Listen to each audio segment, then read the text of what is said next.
안녕하세요. 오늘도 서양살롱을 찾아주셔서 감사합니다. 30대 중반 돌싱 여성이자 커리어 우먼이에요. 어릴 적 저는 소위 왈가닥이라고 불리는 학생이었어요. 그렇다고 불량 학생은 아니었고요. 단지 불의를 보면 못 참는 성격이라고 해야 할까요? 그건 어쩌면 엄마의 성격을 많이 물려받았기 때문인지도 몰라요. 남편과 일찍 사별하고 혼자 몸으로 저를 꿋꿋하게 키워내신 엄마는 말 그대로 장군감이셨어요. 에피소드를 말하자면 초등학생 시절 여자애들을 못살게 굴던 남자애들과 싸움이 붙었던 적이 있었어요. 그날은 공교롭게도 싸움에 지고 집에 들어갔었어요.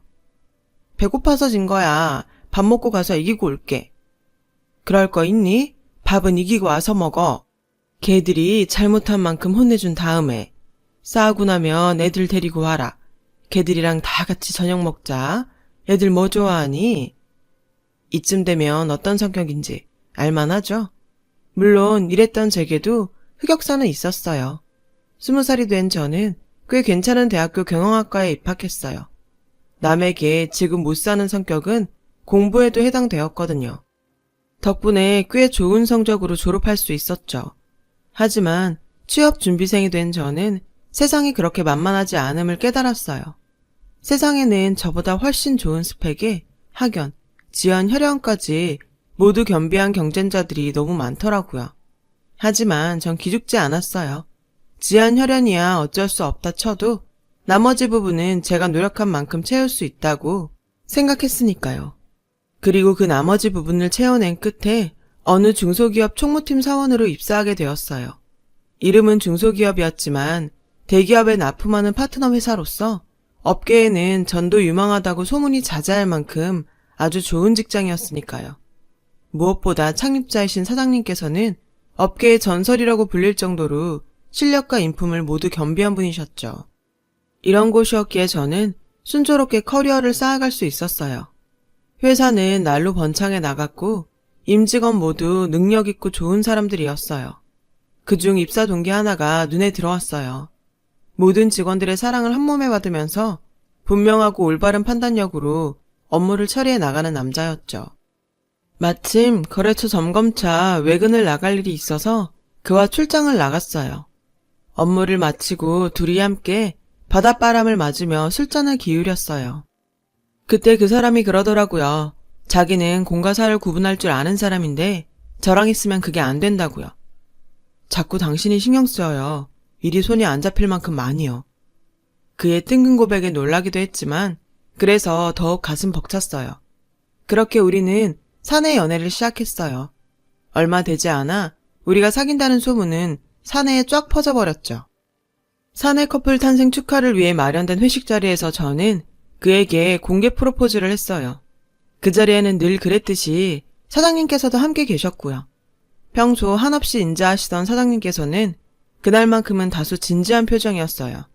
아니나 다를까 사장님께서는 며칠 뒤 저희 둘을 집으로 부르셨어요. 전 공사를 구분하지 못했다는 꾸짖음을 각오하며 남자친구와 함께 사장님 댁을 찾아갔어요. 사실 이쯤에서 진작 눈치를 챘어야 했죠. 이런 일로 일개 직원을 사장님 댁까지 부르다니 아무래도 이상하잖아요. 아니나 다를까 제 남자친구가 바로 사장님의 외동아들이더라고요.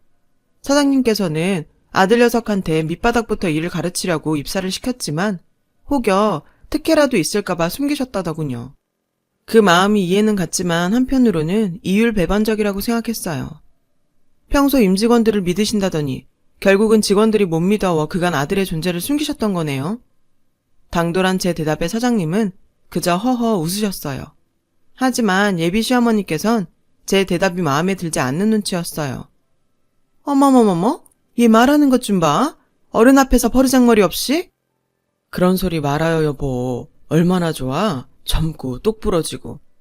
사장님께선 아들에게 신신당부하셨어요. 너한테는 아까운 인연이야. 은혜 갚는다 생각하고 잘해 인서가.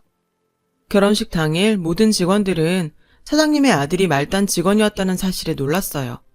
그래도 별 소란은 없었어요. 시아버지를 닮은 회사에 시아버지를 닮은 직원들이었으니까요. 특혜 같은 건 하나도 없이 저와 남편의 회사 생활은 평범 그 자체였어요. 그런데 믿고 의지했던 시아버지께서 오랜 지병으로 갑작스럽게 세상을 떠나시면서 상황은 반전되고 말았어요. 경영권을 승계한 시어머니가 흉흉한 속내를 드러내면서 회사에 망조가 들기 시작했거든요. 시어머니의 취임사는 아주 간단했어요. 금입으로 비상경영체제에 돌입합니다. 당황한 저는 남편에게 물었어요. 무슨 비상경영? 당신은 알고 있었어? 몰라. 엄마가 알아서 하겠지. 세상에, 비상경영이라니요. 도산을 맞은 회사도 아니고 쭉쭉 성장해 나가는 우량기업인데요. 당연히 모든 직원들은 의문에 빠졌고 곧장 시어머니의 정치질이 시작됐어요. 시어머니는 직위 고하를 막론하고 연봉 재협상을 시작했어요. 연봉을 깎겠다는 일방적인 선포였죠. 저와 직원들이 반발하자 시어머니는 경쟁관계에 있는 직원들 사이를 이간질해가며 끝끝내 전 직원 연봉 삭감을 이뤄냈어요. 그리고 저를 시녀부리듯 데리고 다니며 부려먹기 시작했어요. 통근버스 없애고 교통비 지급하겠다고 통보해. 직원 하나당 최대 3만 원이면 충분하겠지? 하루 3만 원이 아닌 매달 3만 원이요? 10,000원은 오고 가며 회식하고 10,000원은 아껴서 살림에 보태고 나머지 10,000원은 버스비하고 모자라면 모자란 대로 아껴 쓰라 그래. 진심이세요, 어머님? 직원들 반발은 어쩌시려고요? 어쩌기는 3만 원도 아까운 제값 것들 주제나 원망하라지. 그리고 너 그놈의 말버릇부터 고쳐. 밖에서는 엄연히 사장님이고 안에서는 하늘 같은 시어머니야. 예의를 갖출 건 갖추라고. 지금 생각해보면 이때 이혼을 해야 했어요. 하지만 당시 그러지 못했던 이유는 제 뱃속에 아이가 자라고 있기 때문이었어요. 제 아이에게 아버지의 부재를 느끼게 하고 싶지 않았거든요. 근데 이놈의 시어머니는 저의 임신까지도 이용하려 들더군요. 돌봐주겠다는 핑계로 남편을 꼬드겨 저를 시댁으로 들이더니 사극에서나 볼 법한 시집살이를 시켜댔죠. 정말 극한의 시집살이였어요. 시어머니는 집에서조차 악덕 사장으로 군림하려 들었어요. 마트라도 한번 다녀올라 치면 구매 서류를 작성해서 결제를 받아야 했죠. 서류도 제대로 볼 줄 모르는 주제의 말이에요. 게다가 시어머니 주머니에선 돈 한 푼 나오지 않았어요. 모든 지출은 제 돈으로 해결해야 했죠. 제 돈으로 손수 만든 수라상을 삼시세끼 받아 드시면서 저는 주방 구석에서 잔반을 때려 넣은 비빔밥으로 배나 겨우 채우는 신세가 되었어요. 심지어 며칠에 한 번꼴로 밥상을 들이없는데 내가 이러려고 결혼을 했나 싶더라고요. 고민 끝에 전 마지막 기대를 걸고 남편에게 속내를 털어놓았어요. 어머니 정말 너무하시는 것 같아. 나도 그렇고 다들 불만이 많다고. 넌 어떻게 내 앞에서 우리 엄마에 대해 그따위로 말하냐? 뭐? 그따위? 그래, 제발 부탁인데 우리 엄마 말에 토 좀 달지 말고 하라는 대로 좀 해. 분명하고 올바르던 남편의 변화에 저는 당황했어요. 알고 보니 남편은 멍청이 중에 상멍청이더라고요. 부모님 없이는 아무것도 못하는 모질이었던 거죠. 시아버님이 살아계실 때는 당신께서 제지하고 이끌어주셨지만 돌아가시고 나니 본색이 드러나고 말았던 거죠. 하필 모질이 남편을 새롭게 조종하게 된 사람이 악덕 사장이자 시어머니였고요. 제가 하루하루 이혼을 고민하며 지내는 사이 회사는 엉망이 되어가고 있었어요. 누군지도 모르는 시어머니 쪽 친척들이 출근 한 번 안 하는 유령 직원들이 되어 고액 연봉을 챙겨갔고 반면에 직원들은 삭감된 연봉조차도 제때 받지 못했어요. 수당 없는 야근에 주말 특근은 당연한 일이었고 직원 식단마저 콩나물 헹구다 만 것 같은 미지근한 국물에 반찬은 단무지 하나뿐인 날이 다반사였죠. 물론 그렇게 빼돌린 회사 돈은 전부 시어머니 주머니로 들어갔고요. 저는 직원들의 불만사항을 시어머니께 꼬박꼬박 전했지만 그때마다 돌아온 것은 욕설뿐이었어요. 집안에서는 집안대로 시집살이가 극성으로 치달았고요. 그러던 어느 날 제가 이혼을 결심하게 된 사건이 벌어지고 말았죠. 정기검진 결과 유산조짐이 보였어요. 스트레스 때문이었어요. 놀란 저는 회사에 휴직계를 내려고 했지만 시어머니는 김장이 먼저라면서 저를 집으로 끌고 가셨어요.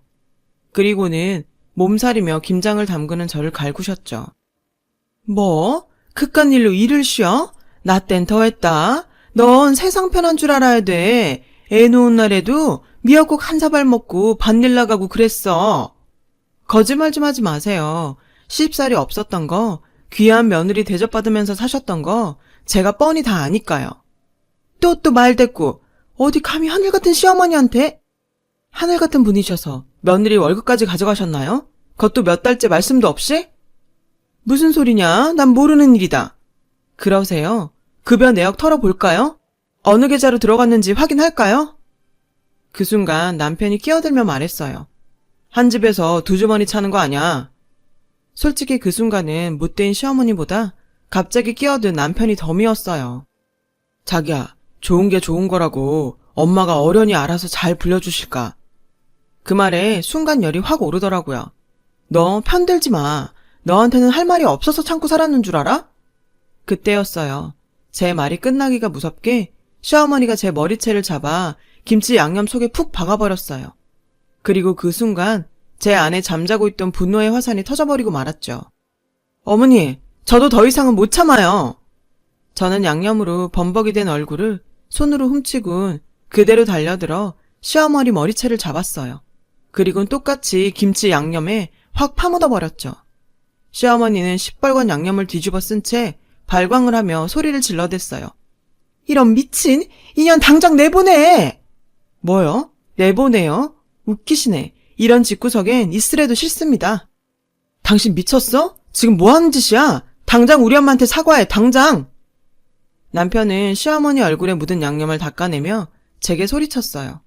똑같이 양념을 뒤집어 쓴 저는 안중에도 없었죠. 그 순간 알았어요. 이 남자와는 더는 결혼 생활을 지속할 수 없다는 걸요. 우리 이혼해. 내가 뭐가 모자라서 이런 대접을 받고 살아야 돼? 그리고요, 어머니, 똑똑히 들으세요. 오늘 일 두고두고 후회하게 해드릴게요. 함께해서 더러웠고 지금부터는 더 더러운 꼴로 만나게 될 겁니다. 그날로 저는 회사에 사표를 냈고 이혼 소송도 걸었어요. 그리고 얼마 뒤 법원으로부터 이혼 판결을 받았죠. 저는 한동안 몸조리를 하며 무사히 출산을 했어요. 그 즈음 회사에서 시어머니의 횡포가 극에 달했다는 이야기가 들려왔어요. 그리고 얼마 뒤 퇴사한 직원들이 저를 찾아왔더라고요. 몸조리하는 내내 속으로 칼을 갈았던 전 그들과 함께 작은 회사를 창업했어요. 전 남편네 회사와 동일한 업종으로요.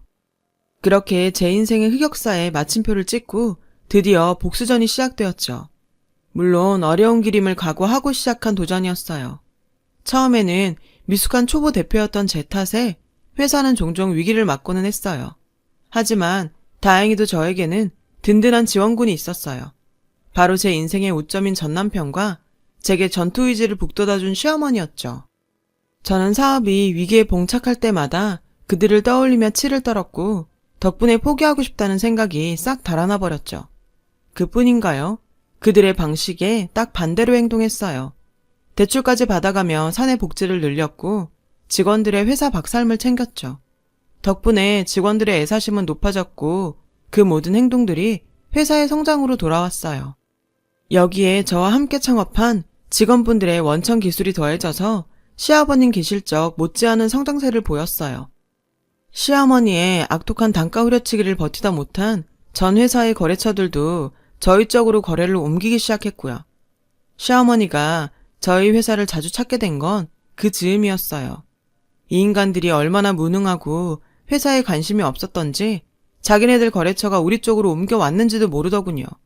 심지어 본인들 회사에 있던 직원들이 저희 회사에서 일하는 모습을 보고도 누군지 몰라봤죠. 그리고 더 황당했던 건 며느라, 세금이 뭐가 잘못됐단다. 오늘 처리 안 되면 과징금 크게 문다니까 이거 서류 처리 오늘 좀 해줘야겠다. 글쎄 이러지 뭐예요. 지금 뭐 하시는 거예요? 저 그쪽 며느리 아닌지 한참 됐고요. 엄연히 이 회사 대표예요. 그 회사에는 그깟 거 하나 제대로 할 직원도 없나요? 왜 여기 와서 이러세요? 요즘 젊은 것들 근성이 없어가지고 뻑하면 나가고 그런다 글쎄. 너도 그렇다 얘. 같이 산 정이 있는데 이 정도도 못 해주니? 정이 그리우시면 초코파이나 사드세요. 여기 와서 정타령하지 마시고요. 그렇게 매번 찍소리도 못하고 돌아서는 시어머니의 모습이 어찌나 고사하던지 비타민이 따로 없더라고요. 한동안 시어머니 회사 직원들이 저희 회사로의 탈출 러쉬가 가속화되었어요. 어느덧 저희 회사 직원 대부분이 그쪽 회사 출신이 되었죠. 그들의 고생을 충분히 알고 있던 저는 모두를 받아주었어요. 그건 그쪽 회사에는 제대로 된 직원이 남아있지 않다는 반증이기도 했죠. 당연히 그쪽 회사는 잦은 품질 문제를 일으켰고 결국 대기업 납품건에도 문제가 생겼어요. 저는 그 기회를 놓치지 않았어요. 시어머니 쪽 회사와 경쟁 같지도 않은 시시한 경쟁을 시작한 거예요. 대기업 납품건을 따내기 위한 입찰 경쟁이었죠. 그런데 이 사람들은 답 없는 만큼 겁도 없는 인간들이더라고요. 아니 글쎄, 대기업에 보낸 샘플 제품을 저희 회사 제품을 가져다가 케이스만 갈아서 제출했지 뭡니까? 저는 그 정보를 입수했으면서도 입찰 당일까지 모르는 척 했어요. 그리고 입찰 당일에 그 사실을 공개했죠. 이거 우리 제품이다. 얼마나 기술력이 떨어지면 남의 제품을 도둑질에다가 제출을 했겠냐고요. 그런데 그 자리에 참석한 남편의 답변이 가관이었어요. 저희 두 회사는 사실상 같은 회사예요. 그러니 제품이 같은 거죠. 대기업 측 관리자가 제게 물었어요. 방금 하신 말이 사실인가요? 서류상엔 별개 회사로 나오는데요. 아닙니다. 서류에 적힌 바와 같이 별개의 업체입니다. 제가 그렇게 말을 하자 남편이 저에게 귓속말을 해왔어요. 당신 진짜 이럴래? 까놓고 말해서 저거 우리 회사 직원들이 만든 거잖아. 그걸 이제 알았니? 근데 이제는 당신의 직원들 아닌 걸로 아는데? 저는 그렇게 말하고는 심사위원들 앞에 나서서 진심을 전했어요. 금일 제출한 이 제품은 저희 직원들이 평생을 바쳐 일구어낸 기술력의 산물입니다. 저희는 오직 품질과 기술력, 그리고 가격으로 이번 입찰에서 승부하겠습니다. 그리고 며칠 뒤 아주 당연한 결과가 도착했어요. 저희 회사가 대기업 측 파트너 업체로 선정되었다는 결과였죠. 저는 모든 직원들에게 성과금과 함께 포상휴가를 제안했어요. 하지만 직원들이 거절하더라고요. 그 못돼 처먹은 모자에게 확실하게 갚아주고 싶다면서요. 지금은 우리 회사를 위해 더 노력하고 싶다면서요. 그래서 저는 개별 성과금과 포상휴가를 주었어요. 직원들이 기계는 아니니까요. 행복은 함께 나누고 휴식 여건을 보장해줘야 올바른 일이니까요. 개인 사비를 털었던 탓에 주머니는 다소 가벼워졌지만 뿌듯하더라고요. 이제야 좀 저다운 모습으로 돌아왔다 싶더군요. 얼마 지나지 않아 너무너무 반가운 소식이 들려왔어요. 시어머니의 회사가 최종 부도 처리가 되었다는 소식이었죠. 저는 생계 걱정에 차마 그 회사를 떠나지 못하던 직원들을 받아주기로 했어요. 글쎄 무슨 일이 있었는지 아세요? 기가 막히게도 전 남편이 저희 회사에 경력직 입사 지원서를 냈더라고요. 자존심도 없는 거죠. 저는 그 인간이 어떤 꼬라지가 됐는지 한번 보고 싶어서 면접 핑계로 회사로 불렀어요. 그랬더니 이 인간이 시어머니를 대동하고 면접을 보러 왔지 뭐예요. 그날 그 모자가 보여준 말과 행동은 호암무치의 극치였어요. 특히 시어머니가 가관이었죠. 사무실 꼬라지가 영 그렇구나. 여기서 직원들은 청소도 안 하고 사니? 아무리 없어도 그렇지 없는 티가 너무 나는 거 아니니? 환기 좀 시켜라. 사무실 꼬라지가 이래서야 원. 저와 직원들은 속으로 웃었어요. 즐거운 업무 폭탄에 허덕여서 그렇지 시어머니 집권식이 그쪽 회사보다는 훨씬 깔끔하고 쾌적했거든요. 시어머니는 직원들 앞에서 창피한 줄도 모르고 몰상식한 행동을 이어갔어요. 귀한 손님 모셔놓고 뭣들하고 섰어? 커피부터 내오지 않고. 정 필요하면 직접 타드시지 그러세요. 탕비실에 종류별로 다 있으니까요. 너도 알다시피 내가 귀하게 자랐잖니. 난 뜨거운 물 만지고 그런 험한 일을 못한다. 그리고 난 싸구려 믹스커피는 입에 맞지도 않아요. 얼른 사람 보내서 하나 사와. 참고 넘어가려고 했어요. 안 그래도 업무로 바쁜 직원들 앞에서 큰 소리를 내면 방해가 되니까요. 그랬더니 시어머니는 제가 당신을 어려워하는 줄 착각했던 모양이에요. 황당한 속내를 드러내더군요. 너희 다시 재결합하면 내가 이 회사 윗사람 되는 건데 대접이 이러면 쓰니? 재결합이요? 지금 누가 재결합을 한다고 이러세요? 그만큼 겉돌았으면 됐어. 부부가 살다 보면 싸울 때도 있는 법이다. 지난 일은 내가 다 용서해 줄 테니까 이쯤에서 너희 재결합해라. 어른답게 아주 큰 마음 베푸는 줄 알아. 그랬어요. 이 모자는 아들의 면접 때문이 아니라 재결합을 요구하러 찾아왔던 거였어요. 그리고 그 순간 저는 확신했죠. 이 인간들이 회사를 쫄딱 말아먹고도 정신을 못 차렸구나 하고요. 시어머니는 정신을 차리기는커녕 여전히 사모님 망상에 빠져 있었죠. 그래서 결심했어요. 돌아가신 아버님을 생각해서라도 모자의 정신머리를 고쳐놔야겠다고 말이죠. 그렇게 저는 전 남편에게 줄 면접비 3만 원을 모자의 면전에 한 장씩 날리면서 과거 시어머니가 했던 말을 그대로 돌려주었어요. 10,000원은 가는 길에 회식하시고 10,000원은 아껴서 살림살이에 보태시고 10,000원은 버스비 하시고 모자라면 모자란 대로 아껴 씁시다. 너 지금 뭐 하는 짓이야? 어머, 몰라서 물으세요? 어머님한테 받은 대로 돌려드리는 거잖아요. 멀리 안 나가니까 알아서들 가세요. 전 남편과 시어머니가 고래고래 소리를 질러댔지만 저는 아랑곳하지 않고 마침내 긴 악연에 마침표를 찍었어요. 왜요? 내 말이 기분 나빠요? 다 당신이 했단 말이잖아. 그러니까 평소에 올바르게 살았어야지. 3만 원 챙겨서 가시는 길 험하게 가세요. 난 누구처럼 남는 돈 반납하라는 소리는 안 할 테니까. 흥분한 전 남편과 전 시어머니는 사무실 집기를 던지며 난동을 부렸어요. 그러다 결국 경찰 손에 끌려갔죠. 자신들이 한때 부렸던 직원들 앞에서 경찰 손에 질질 끌려가는 모자를 보니 그런 생각이 들더라고요. 저들이 뭐라고 그동안 꾹꾹 참아가며 결혼 생활을 했나 하고요. 감히 말씀드리자면 여러분 참지 마세요. 고통 속에 바스러져 가기에는 우리는 너무 빛나고 아까운 사람들이잖아요. 지금까지 제 사연을 들어주셔서 감사드려요. 여러분 사연 댓글에 응원과 현명한 조언 부탁드려요. 좋아요와 구독은 저에게 큰 힘이 됩니다. 오늘도 좋은 일 가득하세요.